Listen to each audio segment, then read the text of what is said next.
A very interesting time for the Jazz. Their best season in years is over, and their top player is likely about to become an unrestricted free agent. So it's a perfect time to talk with the boss. Brittany Copeland did just that and is here tonight. Brittany? It's been a little over 8 years since Jazz owner Larry Miller passed away. From that day forward, his wife became more involved with the team. I sat down with Gail Miller for a conversation to talk about the future of the franchise and why the Western Conference semifinals are just the beginning.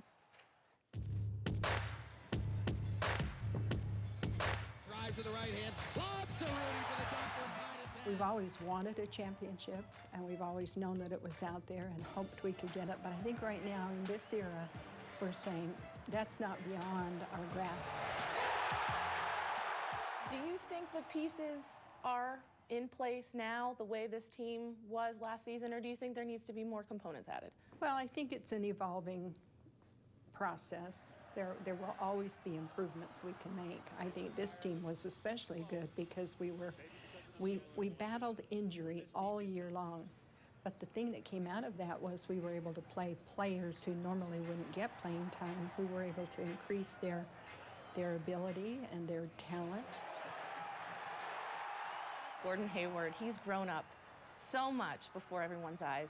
How much of an integral role is he to this team? We'd like to think he's our core. He and Gobert and Favors. We have some really good players that we would like to keep as the core of this team. Hayward is a free agent this year, and that means the only thing we can do is make our offer and hope that he'll accept it because it's up to him. What's your role in something like that? Are you making sure to tell Dennis, do anything possible to keep Gordon here? I hire good people and allow them to do their job, but I also have input enough that they know what I want and what I'd like to see happen, but then I have to allow them to make the decisions. But I'm smart enough to know that they have the expertise, not me. The key to attracting free agents and keeping free agents and keeping players in any organization a lot of the times is winning, one, and two, facilities, which you all are addressing this season, making some big upgrades, $125 million renovation happening at the arena. What can people expect from that? Well, that's almost twice what it cost to build it originally.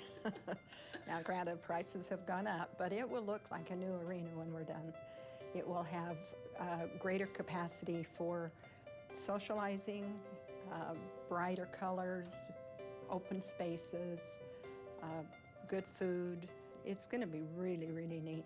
Now you're at a point, too, where this team is not going anywhere. A big announcement a few months ago with the Legacy Trust. Right. What is that going to do to make sure the Jazz stay in Utah for the foreseeable future? Everybody loves the Jazz, and we want them to feel like it's their team. And now that we put it in a Legacy Trust, it will be here forever. That's my way of saying this stewardship is secure. We're here to stay, and that was Larry's goal, and I feel like I'm carrying on his tradition and legacy, and so I hope it's all good. I hope he's happy.